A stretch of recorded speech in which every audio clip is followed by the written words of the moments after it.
Eu preciso primeiro dizer a você do grande desafio que é viver com Deus. Porque, segundo a Bíblia, as dificuldades, elas podem ser muito maiores do que algumas pessoas esperam. Por quê? Porque a Bíblia diz que Deus vê as coisas de uma forma diferente de nós. Quando o profeta Samuel vai ungir o novo rei na casa de Jessé, Samuel chega na casa de Jessé e se depara com Eliabe, seu filho primogênito. Então Samuel acredita estar em Eliabe, né, o novo rei para Israel. E Deus diz para Samuel: não atente para a sua aparência, nem para a sua estatura, porque eu tenho rejeitado, porque eu não vejo como o homem vê o que está diante dos olhos, porém o Senhor olha para o coração. Aí a Bíblia também diz que os pensamentos de Deus não são os nossos pensamentos, e os caminhos de Deus não são os nossos caminhos. E aí nós vamos ter um problema sério, porque nós escolhemos nossos relacionamentos por afinidades. E aí a Bíblia diz: eu não penso como você pensa, eu não ando como você anda, e eu não vejo como você vê, e nós vamos ter que andar junto. E como é que esse negócio vai funcionar? Alguém vai ter que mudar para isso dar certo. E esse alguém quem é? Deus. Certo? Deus tem que mudar para se encaixar no meu perfil, senão ele não vai andar comigo, que é um privilégio andar comigo. Certo? Então, se nós tivermos a sensibilidade e entendermos o que Deus quer fazer através de nós, eu acho que essa é a grande essência da caminhada cristã. Adquirir no Espírito Santo e na Palavra de Deus a sensibilidade para que se cumpra em nós o que Deus deseja fazer, segundo o que Ele planejou. Ok? Porque às vezes nós vamos nos relacionar com Deus e queremos que Ele faça o que nós desejamos. E a Bíblia é bem clara: os planos de Deus não podem ser frustrados. Então, se os planos de Deus não podem ser frustrados, se prepare para ver os seus. Porque entre os seus e o dele não vai ser frustrado, e você pode ter o seu frustrado. O que você precisa saber é que Ele sabe, conhece todas as coisas e que é o melhor para nós. Então, quanto mais rápido nós descobrimos o que Deus quer fazer, fica mais fácil. E ao longo de todo o tempo Ele nos dá as diretrizes, certo? Deixa eu ser um pouco mais completo nessa mensagem de agora. Quando nós vamos olhar para Gênesis 1 e 2, Deus vai estabelecer o modelo da vida do homem. Que modelo é esse, pastor? A fé. E disse Deus: haja luz. Deus começa então a chamar à existência as coisas que não existem, como se elas já existissem. Isso é fé. Ok? Então o estilo de vida que nós precisamos trilhar é o estilo da fé. De ver aquilo, certo? De acreditar naquilo que não está ainda diante dos nossos olhos, mas já está no nosso campo de visão. Como você viu o pastor Eibe falando, certo? De uma centena de igrejas espalhadas por São Paulo. Isso não é feito por vista, porque as igrejas ainda não estão estabelecidas, mas isso é feito por visão. Visão é aquilo que não está diante dos seus olhos, mas já está como seu alvo no campo da fé. Quando nós olhamos um pouquinho mais à frente, ainda no Gênesis, Deus vai dar uma outra diretriz. Qual é? É que a vida do homem vai ser estabelecida em fé, mas ele tem um inimigo. Aparece lá o tal do Lapeta, certo? Eu falo com ele porque é mais seguro mandar ele para lá do que chamar ele para cá, certo? Se eu falo com você, eu falo para o Peta vir. Se eu falo com ele, eu falo para o Peta ir. E entre o Peta vir para cá e ir para lá, eu prefiro que ele fique o mais longe possível, tá certo? Mas ali nós vamos ter o opositor, o inimigo, tá certo? E logo na frente nós vamos ter as armas que ele vai usar para nos desviar do caminho da fé. O desejo pelo ambiente proibido, essa é uma estratégia do mal, certo? Lembra do tal do Sansão, o tal do cabeludão, que estava careca de saber que não devia se meter com aquelas coisas, certo? E acabou se enfiando onde não devia, porque o diabo montou uma estratégia, botando coisas doces em lugares proibidos. Porque ele é um estrategista para colocar coisas doces em lugares proibidos. Tá certo? Então, o desejo pelo proibido, ele vai falar de inveja e vai dar toda uma diretriz. Por isso a Bíblia diz que o justo viverá pela fé. Então, não é uma fé pontual, é uma fé constante. Pautado nisso, eu tenho que te mostrar hoje que Deus, ele quer mudar a vida de outras pessoas e já faz isso desde o Velho Testamento. Quem acha que essa proposta da salvação é para todo mundo, né, e olha para o Velho Testamento e ainda vê ela parece um pouco travada, mas eu queria lembrar você que uma ex-prostituta chamada Raabe resolveu mudar de vida e sair de cima do muro, tomar uma posição, assumir uma postura e entrou na genealogia do Filho de Deus. Olha só, pensa bem, alguém falasse, o senhor tem na sua árvore genealógica uma ex-prostituta. E Jesus ia falar assim, parente minha mesmo, longe, mas parente, com passado esquisito, mas com futuro brilhante. Ele pega uma moabita chamada Rodinha, uma mulher extraordinária, certo? Ele vai salvar um sírio chamado Naamã e tantos outros. Então, pastor, o que Deus quer? Deus está querendo salvar as pessoas. Ele não manda ninguém para o inferno. Quem mandou a gente para o inferno foi o Adão. Deus está trabalhando para tirar. Ah, pastor, não acredito em inferno, morreu, acabou. É um direito que você tem. Só que pode chegar lá, encontrar com ele e falar, ih, caramba, você existe. E o diabo vai falar, prazer. Ah, mas eu não acreditava em você. E o diabo vai dizer, para entrar aqui não precisa de fé. Fé é uma exigência da concorrência.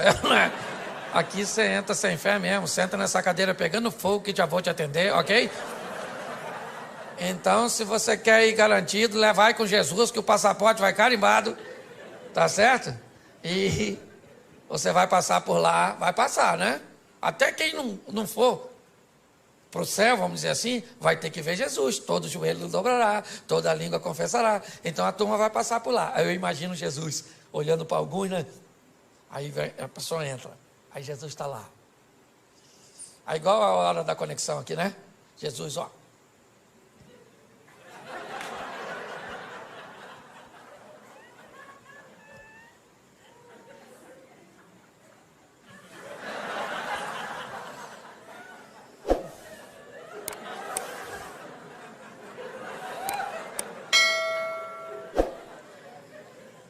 Você está rindo, mas é sério. E muito mais do que salvar você, é isso que eu quero mostrar. Jesus quer usar você para salvar outras pessoas. Amém? O evangelho que para em você, ele é pobre. Essa é a grande verdade. E o que Jesus quer fazer? Pegar essa rede de relacionamento sua e usar você para salvar essa turma. É assim que funciona. Ok? Ah, pastor, eu não me acho capaz. Isso não é problema para ele. Ah, pastor, eu sou tímido. Isso não é problema para ele. O que você precisa entender é que esse negócio não tem a ver só com você. Tem a ver com a sua família, tem a ver com seus amigos, tem a ver com seus funcionários, tem a ver com a sua rede de relacionamento, com aquelas pessoas que você influencia. E é isso que eu quero mostrar a você. Esse poder que Deus te deu, te conferiu, para exercer um nível de influência sobre o seu network, aí sua rede de relacionamento. Então, preciso que você abra a sua Bíblia no Evangelho de Marcos, no capítulo 4, no verso de número 35, Marcos 4, 35, que nos diz assim.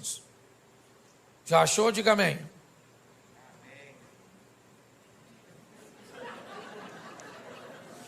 Vocês estão rindo de quê? É só para achar.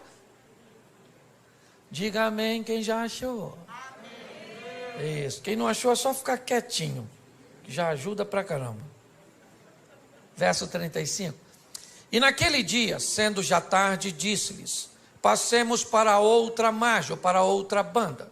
E os discípulos, deixando a multidão, levaram consigo assim como estava no barco, mas havia também com ele outros barquinhos. Levantou-se um grande temporal de vento, de maneira que as ondas subiam sobre o barco, e ele já quase se enchia, e ele estava deitado na popa do barco, sob uma almofada, despertaram, dizendo: mestre, mestre, não se te dá que pereçamos? E ele, despertando, disse ao vento: cala-te, disse o mar: aquieta-te. O vento se aquietou e houve grande bonança. E disse: por que sois tão tímidos, ainda não tendes fé? E sentiram um grande temor, e diziam uns aos outros: mas quem é este que até o vento e o mar lhe obedecem? Versículo 1 do capítulo 5. E chegaram na outra banda, na província dos Gadarenos, dos Gezerenos, não sei como é que está a sua tradução. Feche os seus olhos, não feche sua Bíblia. Senhor nosso Deus e Pai, continua falando conosco e usa-me, ó Deus, como um canal de bênção, em nome de Jesus. Amém. Glória a Deus. Amém? Amém. Glória a Deus. Vamos dar uma olhadinha aqui, e é muito importante nós entendermos que se vamos lidar com Deus, temos que entender é que Ele que dita as regras do jogo. Ele pode ir a lugares, abordar pessoas, tomar decisões que contrariaria, a nossa mente e as nossas escolhas. Ele entra em situações que ninguém entraria. Você olha para João capítulo 8, por exemplo, Jesus entra em cena num ambiente totalmente inóspito, onde ninguém entraria. Jesus entra para defender uma mulher adúltera. Lembra aquela mulher adúltera de João 8? Adúltera, apoiada pela lei de Moisés, que deveria ser apedrejada. Quem contrariasse a lei de Moisés seria acusado de blasfêmio e levaria uma pedrada também. E Jesus entra em defesa de uma dona que, cá convenhamos, nem merecia. Porque ela sabia que se adulterasse, morria pedrada. Por que adulterou? Porque às vezes a gente sabe que tem coisa que vai levar a nossa vida para o buraco, mas às vezes o Satanás é tão astuto que nós fazemos aquilo que não deveria fazer.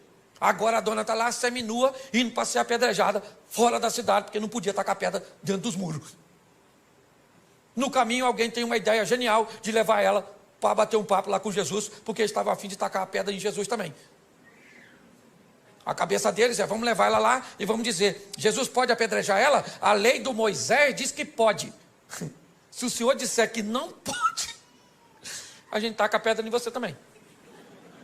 2 coelhos com uma cajadada só. Ninguém ia se meter com a lei do Moisés, é com a dona, com a vida tão torta. O que eles não sabiam é quem era Jesus, o chefe dos crentes. Jesus está bem lá, ensinando a turminha, fazendo um discipulado. Quando de repente jogaram a dona seminua, falaram: aí Jesus, dona foi pega em flagrante. A lei nos mandou que taca a pedra nela, mas o senhor, o que o senhor fala? Jesus não falou nada.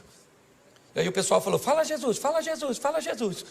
Aí ele levantou e falou assim: aí gente, fala uma coisa para tu. Estão a fim de tacar a pedra nela? Então aquele que não tem pecado dá a primeira pedrada, porque a lei do Moisés, que eles estão embasados, diz que só podia tacar pedra, o povo só podia tacar depois que as testemunhas oculares apedrejassem. Então eles que viram tinham que dar a pedrada. Eles tacavam a primeira, não podia ser uma testemunha só, e aí o povo depois vinha e matava. Só que Jesus disse: atire a primeira. Ele não está falando com todo mundo, está falando com quem viu. E aí ele disse: atire a primeira quem não tem pecado. Baixou e voltou a escrever. Aí o furdunço aconteceu, porque todo mundo se conhecia, ficou um olhando para o outro, esqueceram da mulher adúltera e ficaram olhando para as testemunhas oculares. Não vai tacar não, irmão? Taca a pedra, pô. Eu vou tacar depois de tu, porque eu não vi, mas tu viu. Ele falou: eu vi, mas escutou o que ele falou? Não pode ter pecado.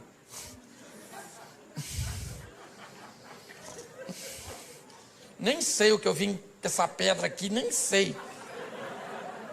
De repente, taca, não taca? Quem é que taca? Será que taca, não taca, taca, não taca? Alguém deve ter perguntado: quem teve a ideia de trazer essa mulher aqui? Vamos dar uma pedrada nele, porque eu ia tacar a pedra na dona e agora a pedra virou inútil. Todo mundo jogou a pedra fora, todo mundo. Olha só, Jesus entra para defender uma mulher que ninguém defenderia. Sabe o que a Bíblia está dizendo? Que ele é capaz de defender você de você mesmo. Você está entendendo? Que o seu erro não é uma fatalidade. Ele tem poder para recuperar você, para recuperar a sua história, para recuperar a sua reputação, para te colocar novamente no jogo da vida, para que você suba no palco e vá protagonizar suas próprias histórias. Não vai ganhar o Oscar principal, mas dá um de coadjuvante, já está bom demais. Todo mundo jogou a pedrinha fora, todo mundo. Ficou só Jesus e a mulher, até os discípulos. Jesus levantou, só estava ele e a mulher, e falou: ué, dona, onde estão os teus acusadores? Ninguém te condenou? Ela falou: ninguém, Jesus. Porque todo mundo tem pecado, Jesus, todo mundo tem. Jesus deve ter falado o quê? Todo mundo não. Todo mundo não, que tem alguém aqui que tem moral para apedrejar você. Moral para te apedrejar eu tenho. Eu só quero te dar mais uma chance. É isso aí. Glória a Deus. Então Deus está querendo usar você para mudar a história das pessoas que estão ao seu redor. O texto que lemos diz que já era tarde quando Jesus disse que quer ir para o lado leste do mar da Galileia. As 10 cidades pagãs estão lá. O discípulo não costumava frequentar aquele lugar, porque era crente, e crente tem uma dificuldade para lidar com o pecador. Se não seguir o modelo, se não tiver na caixinha, certo? Esse dia, minha esposa falou assim: Cláudio, a igreja está meio bagunçada. Eu falei: está bagunçada? Por quê, querido? Você viu uma menina com cabelo azul, vermelho? Eu falei: ué, filho, seu cabelo é louro? Ela falou: claro que não. Eu falei: então, você não pintou de louro, amarelo? Então de amarelo pode pintar, de azul. Aí ela ficou quieta, né? Jogou a pedra fora. Se não cumprir o protocolo, os crentes costumam se atrapalhar. Os discípulos não estão entendendo o que Jesus quer fazer no meio de pecador. O que ele quer fazer do outro lado? Já era tarde, já estava escurecendo, o discípulo já estava cansado. Marcos utiliza um advérbio de tempo, e sendo já tarde, Jesus falou: eu quero ir do outro lado. Fazer o quê? Quero ir. Mas o que é? Tem um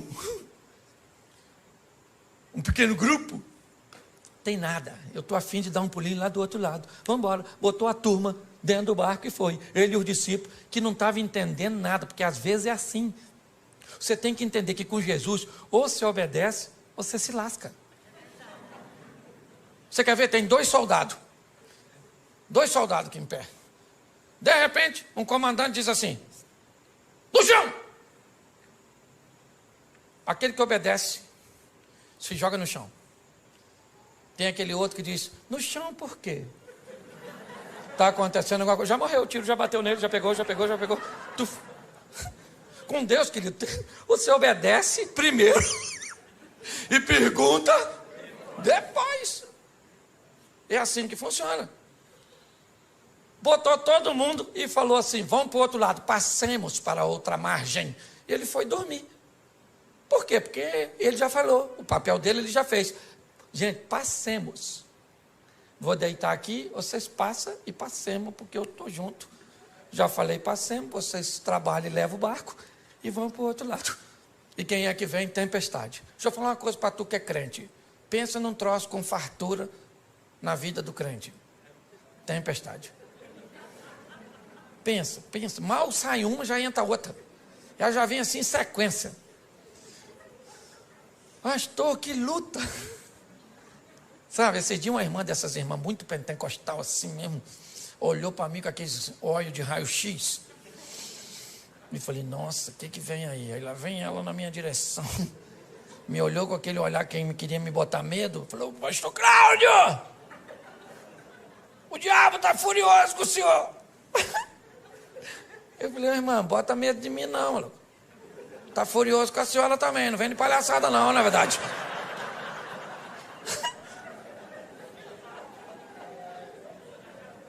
Então deixa eu falar, todo mundo enfrenta dificuldade, sim ou não? Sim ou não? Então, querido, não tenha medo da tempestade não, deixa ela vir. Cristo disse assim, ó: eu venci, vocês vão vencer também. Então não tenha medo do que vai encontrar no percurso. Você tem que ter força para lutar. Para com essas palhaçadas de: acabou. Pastor, me desiludi com o meu namorado, não quero mais saber de homem. O homem é tudo igual. A senhora nem conhece os homens tudo do mundo, já está falando que é tudo igual. Então a senhora está muito rodada, entendeu? Mas não, o que é? Um trauma faz com que pessoas interrompam a sua caminhada. Querida, a vida é dura para quem é mole. Certo? Os discípulos estão lá enfrentando problema, o que é que nós vamos fazer do outro lado? E Jesus está lá dormindo. Quando de repente, alguém vai lá nele e diz: Jesus, acorda aí. Falei lá com ele para o senhor: nós vamos morrer afogados. O negócio de ir para o outro lado não vai rolar. Jesus levantou, ficou em pé, falou para o vento: cala a boca agora, vento. Cala a boca aí. Ô mar, eu não quero nem marola, é piscina. Agora. Aí ficaram olhando um para cada do outro.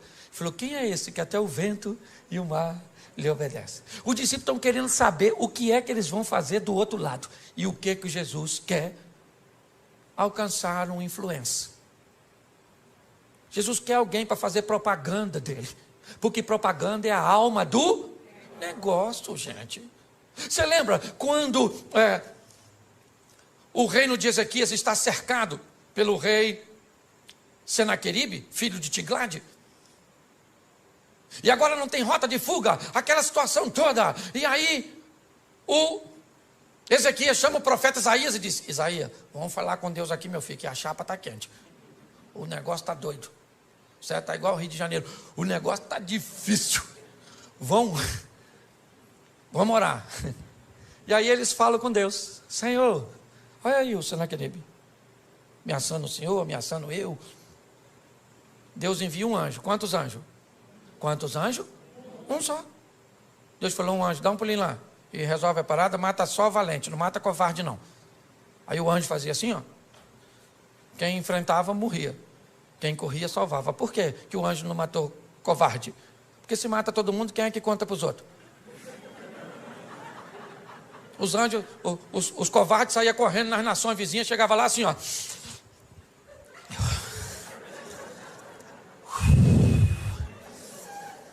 Aí Ezequias não tem dinheiro, não tem exército.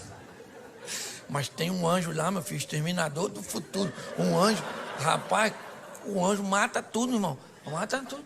E alguém deve ter falado: um anjo só? Ele diz: irmão, se tem dois, eu não saio vivo. É ou não é verdade? E aí todas as nações vinham a Ezequias e diziam assim: Ezequias, falei para Senaqueribe não mexer contigo. Falei: Ezequias não é a cá, Ezequias é um homem direito. Certo? Olha só. Deixa eu falar uma coisa para você. As adversidades, elas vão vir? Sim ou não? Sim ou não?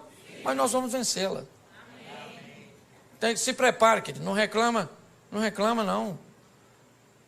Os problemas vão vir sim. E é em meio aos problemas que nós vamos ver a manifestação da glória do Senhor.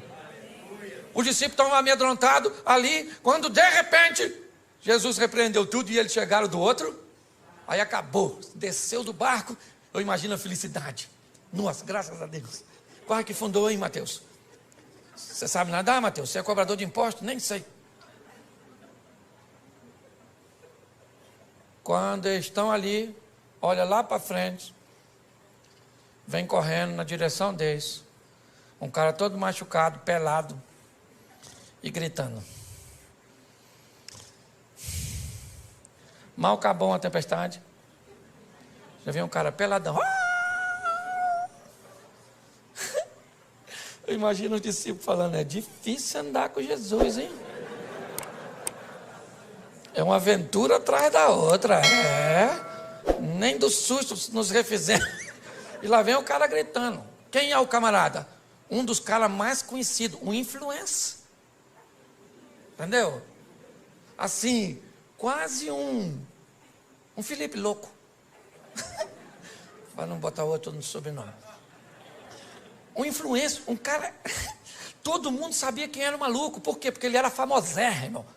Por quê? Porque andava pelado, atacava os outros. Era esquisito. Você está entendendo? Ele era quase um youtuber da época. Um cara que todo mundo conhecia. E que tinha uma vida terrível. Que ninguém podia consertar. O que Jesus pensou? Se eu mudo a vida desse cara, eu mudo a vida do local onde esse cara está inserido. Você está entendendo? Deus te chamou para mudar a sua vida. Para quê? Para mudar a sua casa, para mudar seus amigos, para mudar seus negócios, para mudar as pessoas que estão ao seu redor. O mundo cujo qual você está inserido não será mais o mesmo depois que Jesus estiver em você. É assim que funciona. Você entende isso? Ah, minha casa, querido, sua casa não muda porque você vai para casa sozinho. Chega em casa, você com Jesus. Ó, hoje eu vou para cá com Jesus, acabou o culto. O Jesus vai comigo. Chega em casa, vai num canto. Falei, Senhor, chegamos aqui, ó. Ambiente inóspito. Os inimigos estão espalhados. Um está deitado ali no sofá, os outros estão dentro do quarto. Tem uma sogra morando lá nos fundos. Então está tudo dominado. E você vai lá dentro da sua casa, querido, e diz que agora aquele ambiente pertence ao Senhor dos Exércitos, que ali é morada dos anjos. Vai no travesseiro daqueles filhos seus, que você tem vontade de entregar eles para o Estado Islâmico. Os meninos rebeldes. Bota uma unção lá naquele travesseiro e profetiza que aquele menino pertence ao Senhor, que a vida dele vai mudar. Vai no travesseiro daquele marido da senhora. Só não sabe onde estava com a cabeça quando disse sim. E vai lá e diz, Senhor, é ruim, mas é meu, muda. Chega na sua empresa. Você, querido, o ambiente tem que mudar quando nós chegamos. Jesus está olhando e dizendo o que é. Eu vou mudar a vida de um camarada. Que camarada é esse? Um indivíduo que ninguém queria. Mas o que ele é? Ele é um influenciador. E quem é esse cara hoje? É você. Não estou te chamando de endemoniado, não. Ainda que ser endemoniado não é nem tão ruim. Por quê? Porque quando o cara tem demônio, nós expulsamos o demônio, o cara conserta. O ruim é quando o cara é ruim e não tem demônio. Pensa, Fábio, como é que nós expulsamos? Sai você de você mesmo. Pensa. O que fulano, o que ele está desse jeito? É demônio, então nós botamos, sai demônio. Aí sai, o cara conserta, mas quando não tem demônio, é o cara mesmo que é o... Você está rindo, mas é sério. O camarada está lá, todo mundo sabe quem ele é. E ele vem na direção de Jesus. O discípulo olhando e pensando, o que nós viemos fazer aqui? Nossa. Aí o cara chegou e falou, que tenho eu contigo, filho do Altíssimo, para você vir me perturbar. Jesus falou, como é que é seu nome, querido? Ele falou, meu nome é Legião, porque nós somos um montão. Jesus falou, não quero saber a quantidade, sai desse menino agora. Sai agora dele! Aí o demônio falou, a gente pode entrar nesses porquinhos que está assim, tinha 2.000 porquinhos dando um rolezinho. Aí Jesus falou, nos porquinhos pode, é só sair dele. Aí os demônios saíram e entraram nos porquinhos e jogaram os porquinhos do precipício. Os porquinhos morreram tudo. Aí quem chegou na cena? Quem cuidava dos porquinhos. E falou, vocês viram os porquinhos que estavam por aí, aqui assim? Tinha uns porquinhos aqui agora. Alguém falou assim, ó.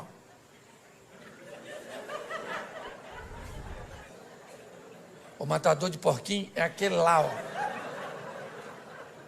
Só que agora, preste atenção, o cara que tinha demônio estava vestido, estava limpo, estava são e estava conversando. Esquece os porcos. Tem um homem ali que ninguém podia fazer nada por ele. E que agora esse homem está transformado. E aí o pessoal vai para a cidade e diz, sabe o maluco? Não é mais maluco. Sabe o pelado? Não é mais pelado. Pare e pense. Olhe bem. A notícia chegou lá que tinha um camarada com a vida totalmente contrária, que ninguém nunca pôde fazer nada por ele. E esse indivíduo era conhecido. As pessoas, quando o viam passar na rua, sabiam quem ele era.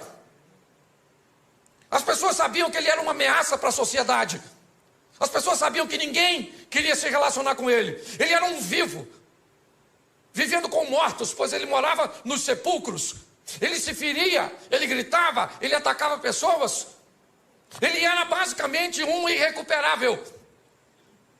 E de repente Jesus chega naquela região onde não tinha um crente, onde nenhum de seus discípulos tinham condições de desempenhar uma função de sucesso.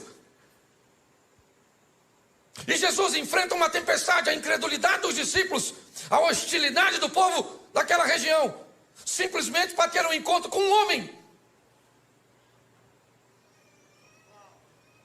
que nós não sabemos nem o nome dele, porque às vezes o estilo de vida acaba se complicando tanto, que o que nós recebemos sobre nós é um título pejorativo, é o caloteiro, o mentiroso, o fofoqueiro, o promíscuo.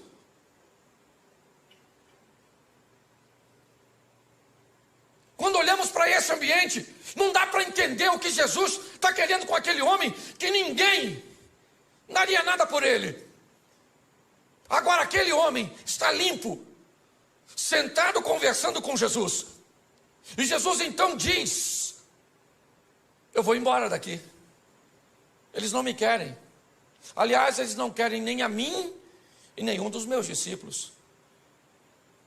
Eu sou rejeitado aqui. E Jesus então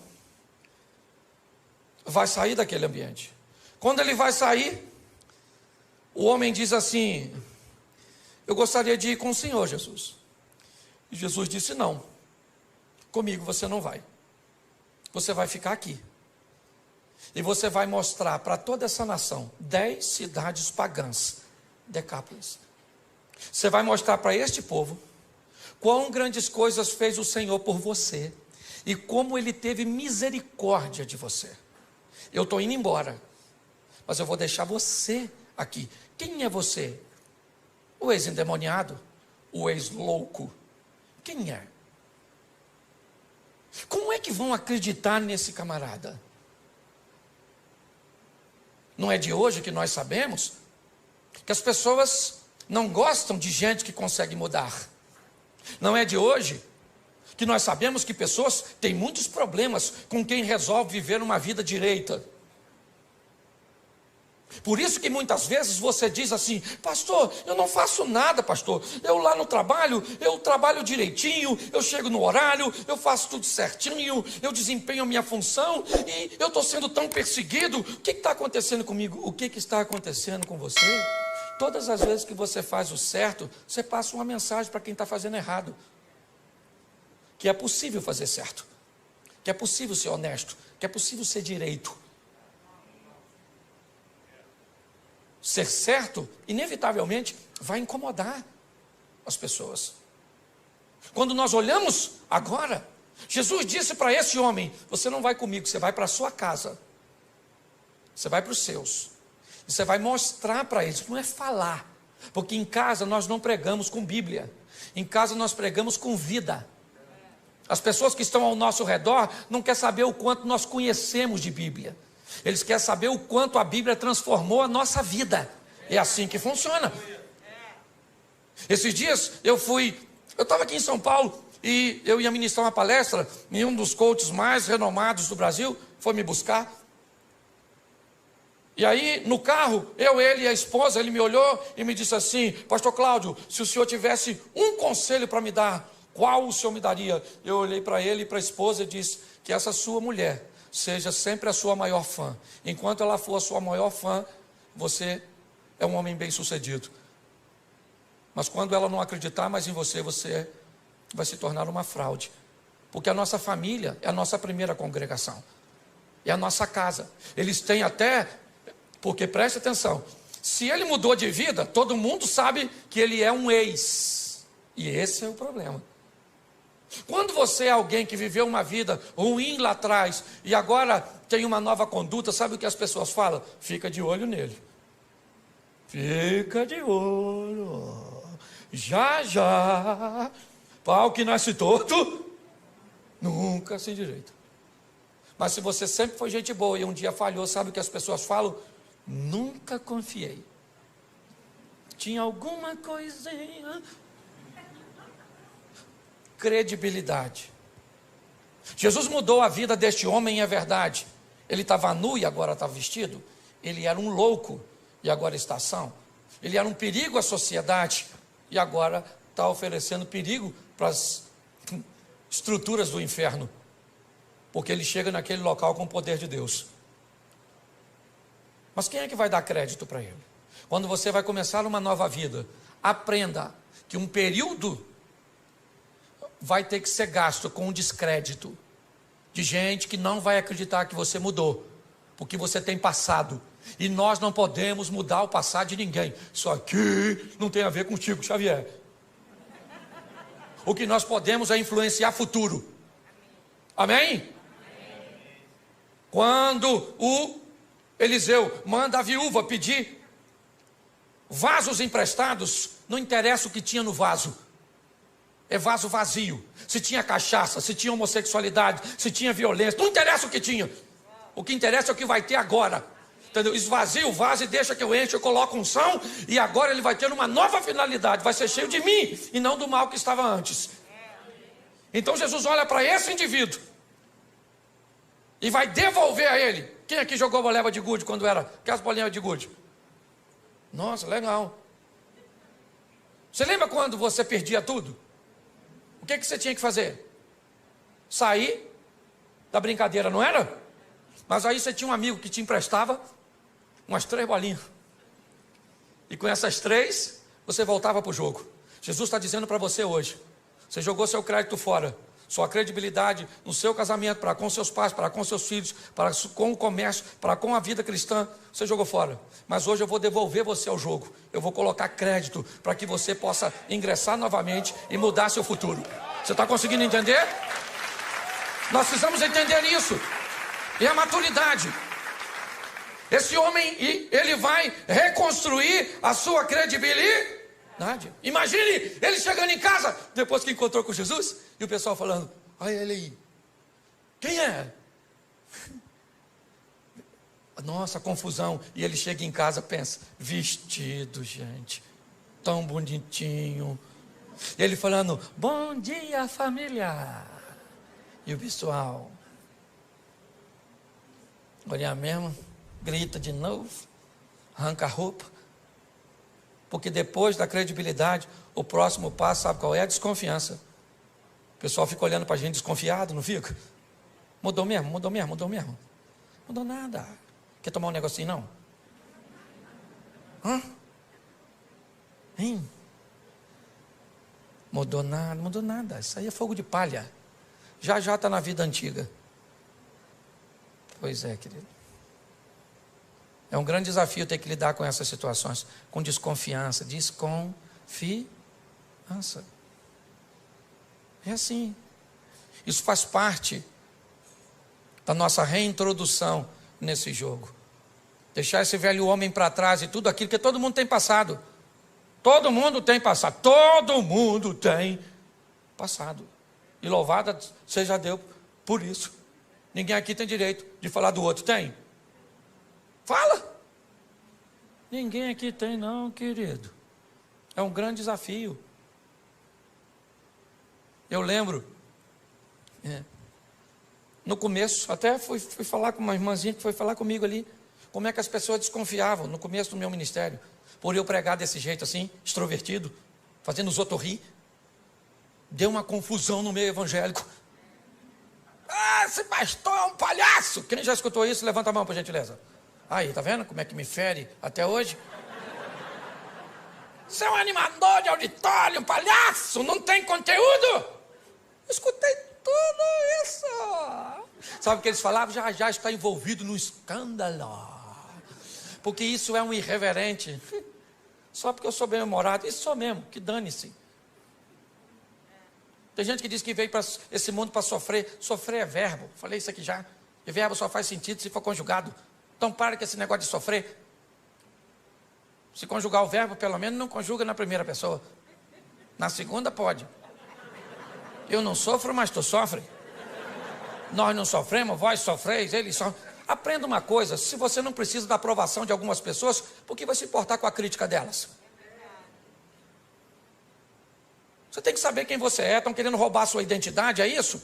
Causando caos na sua mente. Quando eu olho para esse texto, o que eu vejo? Eu vejo a desconfiança, sim, porque ela existe para todos nós que estamos reconstruindo a nossa credibilidade. E depois disso que vem a consistência. Quanto tempo isso dura? Eu já estou 29 anos no caminho do Senhor. Você nunca viu meu nome envolvido em escândalo. Eu tive um problema uma vez, que eu falei uma besteira, mas pedi desculpa. Também não sou perfeito. Certo? Mas eu não tenho. O pessoal ficava esperando o dia que eu fosse cair, mas nada. Meu pai casou 8 vezes, eu casei uma só. E vou com a minha mulher até o fim, em nome de Jesus. Ou na alça ou no caixão. De preferência, eu quero ir na alça, para ela não sofrer com o meu falecimento. Não, na verdade, eu gosto tanto dela que eu não quero assim ver ela chorar no meu sepultamento. Eu estou mais preparado para chorar no dela, entendeu? Se mostrar isso para ela depois, acabou o casamento. Não. Mas deixa eu te falar, o tempo foi passando, e aí sabe o que acontece? A reputação vai se consolidando, e aqueles que te perseguiam começam a te defender. Agora é um homem de Deus, agora é uma mulher de Deus. É assim que funciona. Aqueles que te perseguiam às vezes no trabalho, agora chega perto de você e diz assim: como é que está aquela igreja lá que você frequenta mesmo? Como é que é o nome? Aí você fala. Aí ele diz assim: quando são as reuniões lá? Aí você diz, aí ele vem no cantinho assim e diz: leva o nome da minha família aqui, escondidinho assim para ninguém ver. O que é isso? Isso é Deus consolidando e mostrando que aquilo que Ele fez na tua vida está mudando a vida das pessoas que estão ao seu redor. O evangelho verdadeiro, ele não muda só a nossa vida, ele muda a vida da nossa casa. As pessoas têm que querer ver, porque aquilo que ele faz em você instiga. E quanto maior a intimidade, mais coisa ele pode fazer. Gente, se tem uma passagem bíblica que me confunde, eu falo para você, é o tal do Lázaro. Olha, quanto maior o relacionamento, pastor, mais coisa, mais difícil Deus pede dos crentes. Porque presta atenção, o Lázaro está doente, Jesus não vai. O Lázaro está morrendo, Jesus não vai. O Lázaro morre, Jesus não vai. 4 dias depois, Jesus chega lá, atrasadérrimo, em Betânia. Chegou dando um rolezinho, a Marta já veio: olha, se o senhor tivesse aqui, meu irmão não teria morrido. Jesus falou: Martinha, vai lá e chama Maria para vir aqui, que eu estou querendo conversar com você. Aí Marta foi lá e falou: ó, para Maria, vamos lá que Jesus está te chamando. Aí veio a Maria com a mesma ladainha: se o senhor tivesse aqui, meu irmão não teria morrido. Jesus deve ter falado: querido, até para tu falar, tu é retardatária. Isso tua irmã já falou, fica quietinha. Maria, vamos lá dar uma olhada no Lázaro. Pô, gente, sabe o que Jesus falou para o ladrão da cruz? No dia que o ladrão morreu? Ainda hoje estarás comigo no paraíso. Se Lázaro com 4 dias de morto, está onde? No paraíso, maneirão lá, feliz da vida. De repente escuta uma voz: Lázaro. Lázaro deve ter falado: não, ele não vai me chamar de volta. Não, isso não é coisa que pede. Lázaro! Sabe o que Lázaro deve ter falado para o anjo? 4 dias, vim passar só o carnaval aqui, na verdade. Só um feriado aqui, já estou voltando. Quanto maior for sua intimidade com Deus, mais coisas estão. Você quer viver o incrível com Deus? Quem quer viver o incrível, sensacional, o extraordinário? Então, querido, é intimidade. É assim que tem que ser. Esse cara está vivendo o incrível. 2 anos e meio depois, nós vamos sair de Marcos 5 e vamos para Marcos 7, versículo 50, por aí, finalzinho do Marcos 7. Jesus, 2 anos e meio depois dessa primeira visita, ele volta a Decápolis, pelas terras de Tiro e de Sidom, e em Decápolis ele vai fazer a segunda multiplicação dos pães. Quando Jesus chega em Decápolis,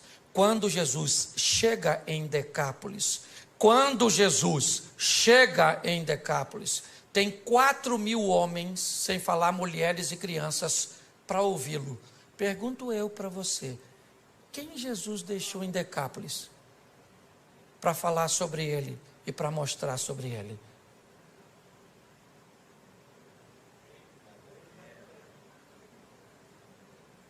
Você consegue entender?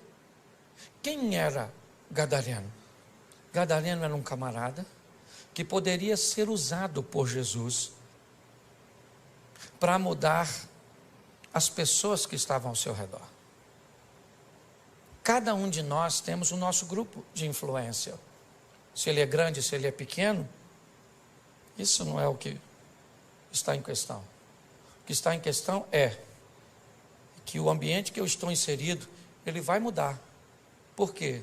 Porque o Evangelho está em mim. E o Evangelho, ele traz mudança, ele traz transformação. É assim que funciona. Na vida eu preciso definir se eu sou termômetro ou se eu sou termostato. Um termômetro é um aparelho usado apenas para medir a temperatura do ambiente. Um termostato é um aparelho que diz a que temperatura o ambiente fica depois que ele chega. É muito importante nós entendermos isso. Nós estamos inseridos na nossa rede de relacionamento, eu tenho a minha, você tem a sua, e provavelmente eu não sou capaz de transformar a sua, porque essa não é a minha função, essa é a sua função. O que precisamos é permitir que esse Evangelho mude a nossa vida, mude a nossa história, porque o povo já está farto de palavras. O que o povo quer ver é mudanças. Você sabe que um dos maiores inimigos da expansão do Evangelho é o mau testemunho de algumas pessoas que se dizem andar com Jesus? Nós precisamos sair daqui hoje. Esse é o meu propósito de vir aqui. Foi isso que Deus colocou no meu coração. De fazer com que você saia realmente para casa com uma visão missionária. De transformar vidas. E como já foi dito aqui, não simplesmente de fazer um novo convertido, mas de fazer um discípulo, de ensinar as pessoas o que é relacionamento com Jesus, porque um convertido, ele normalmente já fica satisfeito com o que alcançou, sua salvação. Um discípulo não, ele vai atrás de outras pessoas, ele vai, não interessa, e presta atenção, quanto pior for a pessoa, vai atrás dela, porque a mudança dela vai causar um grande impacto. Agora Jesus volta. Eu fico imaginando. Quem vem aí? Jesus? Não. Quem é que está chegando em Gadara? Por que nós devemos vê-lo? O que ele tem? Cara, o homem que está vindo aí, ele é o camarada que fez aquele indivíduo mudar de vida. Aquele cara que era famoso porque andava nu, atacando as pessoas, desequilibrado, ele mudou. Mas como ele mudou? Ele mudou porque Cristo mudou a vida dele. As pessoas estavam interessadas em ver Jesus e também olhar o indivíduo que outrora vivia nu. Se você lembrar da passagem de Lázaro, voltamos a ela. As pessoas vinham de longe para ver Jesus, mas para ver também Lázaro. E muitos queriam matar Lázaro de novo, porque as pessoas estavam acreditando em Jesus por causa de Lázaro. E Lázaro não estava nem aí. Só deve ter falado com Jesus. Se matar agora, por favor, me deixa quieto. Você consegue entender isso? Então hoje sabe o que acontece? Primeiro, nós estamos sofrendo porque as pessoas não nos aceitam, porque isso, porque aquilo. Eu não estou nem aí, estou nem aí, estou nem aí, estou nem aí. Vai para a internet ver o que as pessoas falam de mim. Esse dia disseram que eu sou o anticristo. O senhor prega desse jeito, o senhor deve ser o anticristo. E eu escrevi lá mesmo, se eu for o anticristo, você deve ser a besta.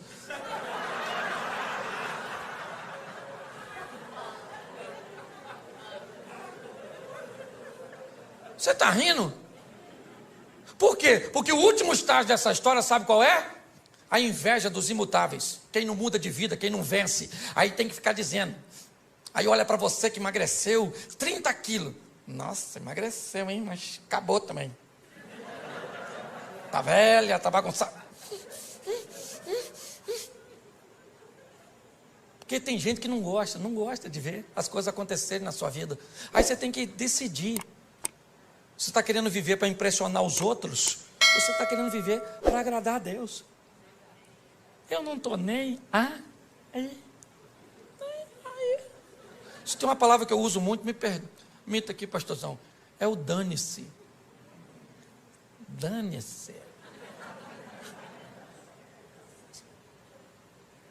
Não. Por quê? Porque nós temos que aprender uma coisa preciosa.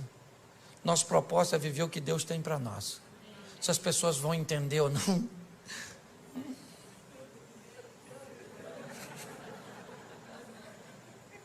Certo? Nós vamos viver. Então pare de ficar abatido.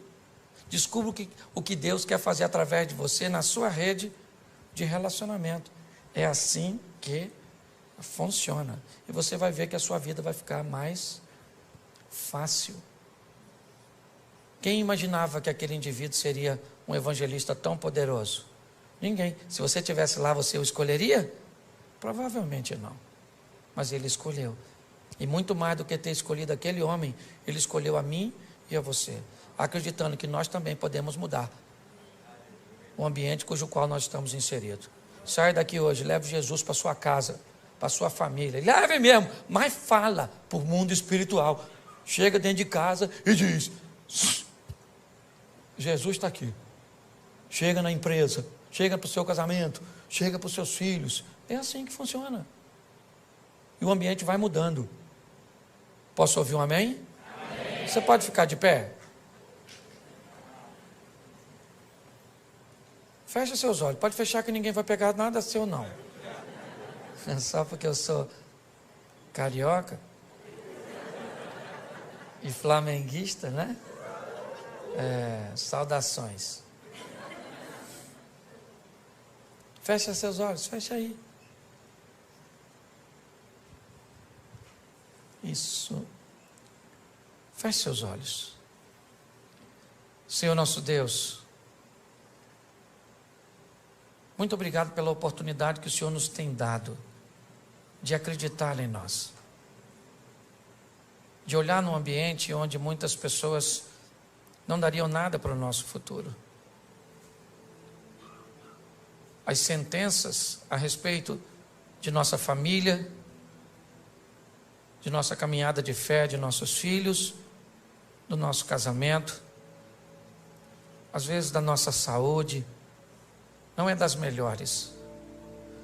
Mas nós vivemos pela fé, servimos um Deus que é todo-poderoso. Acreditamos que o Senhor nos escolheu porque nos ama. Não somos merecedores, mas te agradecemos por demais tal escolha. Seja conosco, Senhor, nessa caminhada de fé, nos blindando, nos dando condições de entender quem somos no Senhor e o que somos capazes de realizar e também de suportar.